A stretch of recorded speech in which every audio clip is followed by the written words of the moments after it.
Hello viewers, welcome செய்கிறேன் அக்மல் ஃபுட்டுக்கு. வாங்க இன்றைக்கி பார்க்கலாம். ரொம்பவே கிரிப்ஸியான பட்டேட்டோ பக்கோடா எப்படி செய்யறதுன்னு. இது ரொம்ப நல்லா டேஸ்டியாக இருக்கும். நான் வந்து 2 அனியன் எடுத்துருந்தேன். இந்த மாதிரி நான் நீட்டு வாக்கில் மெலிசாக கட் பண்ணிக்கிட்டேன். 3 பட்டேட்டோ எடுத்துருக்கேன். நல்லா தோல் உரித்து கழுவிக்கிட்டேன். இப்போ நம்ம இதுக்கு வந்து கிரேட்டர் பண்ணிக்கலாம்.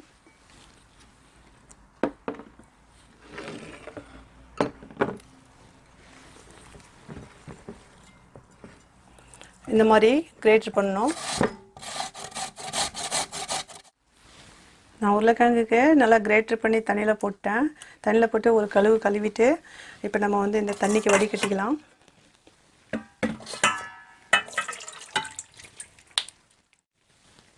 நம்ம இந்த உருளைக்கிழங்குக்கு என்ன தண்ணி இருக்கோ இந்த தண்ணிக்கு நல்லா நம்ம கையால் நல்லா வாஷ் பண்ணி இந்த மாதிரி எடுத்து ஒரு தட்டில் போட்டுடணும்.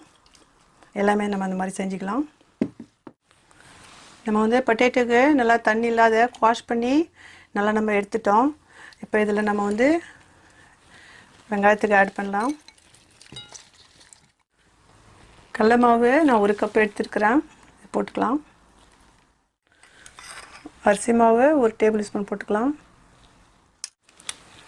மிளகாத்தூள் 1 டேபிள் ஸ்பூனு.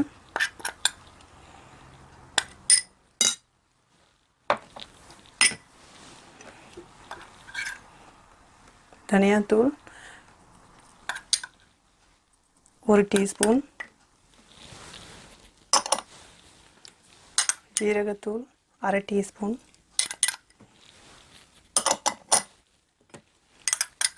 இது கூட நம்ம பச்சை மிளகா பொடியாக நறுக்கிக்கிட்டோம். 2 பச்சை மிளகா எடுத்து. உங்களுக்கு ரொம்ப காரம் இருந்துச்சுன்னா கம்மி பண்ணிக்கணும். கருவேப்பிலைக்கு நான் பொடியாக நறுக்கிக்கிட்டேன்.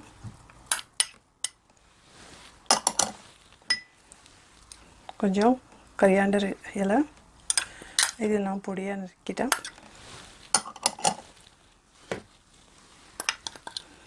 பெருங்காயம் 2 பிஞ்சு.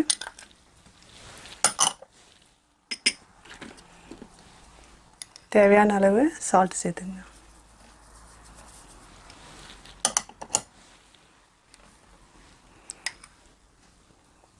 அரை டீஸ்பூனு இஞ்சி பேஸ்ட், 1/2 டீஸ்பூனு கார்லிக் பேஸ்ட்டு போட்டுக்கலாம்.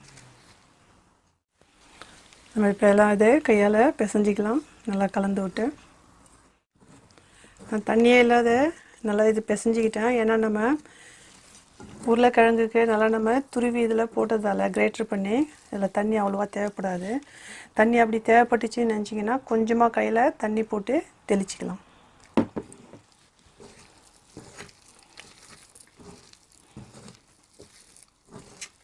இது ஒரு 5 நிமிஷத்துக்கு நம்ம இதுக்கு சோக் பண்ண விடலாம். அடுப்பில் பேன் வச்சு எண்ணெய் போட்டிருக்கேன். எண்ணெய் நல்லா காஞ்சிடுச்சு. இப்போ நம்ம வந்து நல்லா ஹீட்டான எண்ணெயில் ஒரு 2 டேபிள் ஸ்பூன் நம்ம இந்த மிக்சரில் போடலாம். நம்ம இந்த பக்கோடாவுக்கு ரெடி பண்ணிட்டு இல்லைங்களா, இந்த மிக்சரில் போட்டு நல்லா நம்ம மிக்ஸ் பண்ணிவிட்டு போட்டோம் அப்படின்னா நல்லா நம்மளுக்கு கிரிப்ஸியான பக்கோடா கிடைக்கும். எண்ணெய் நல்லா சூடாயிடுச்சு. நம்ம இப்போ வந்து கையால் இந்த மாதிரி உளுத்தி விடலாம். கொஞ்சம் கொஞ்சமாக, ரொம்ப பெருசாக போடாதீங்க, சின்ன சின்னதாக இந்த மாதிரி உளுத்தி விடுங்க. எண்ணெய் சூடானதும் மீடியம் ஃப்ளேமில் வச்சு நல்லா இது பொண்ணு வறுவலாக வர வரைக்கும் 2 பக்கமும் நம்ம வந்து வறுத்து எடுக்கணும். உருளைக்கிழங்கு பக்கோடா ரொம்பவே க்ரன்ச்சியாக ரெடி ஆயிடுச்சு. பாருங்கள், இப்போ இது ரெடி ஆயிடுச்சு. நம்ம எடுத்துடலாம்.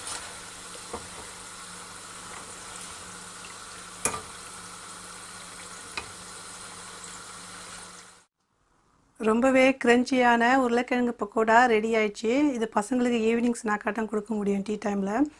இது நீங்கள் லைக் பண்ணியிருந்தீங்கன்னா லைக் பட்டனுக்கு ப்ரெஸ் பண்ணுங்கள், ஷேர் பண்ணுங்கள், கமெண்ட் பண்ணுங்கள், என்ஜாய் பண்ணுங்கள்.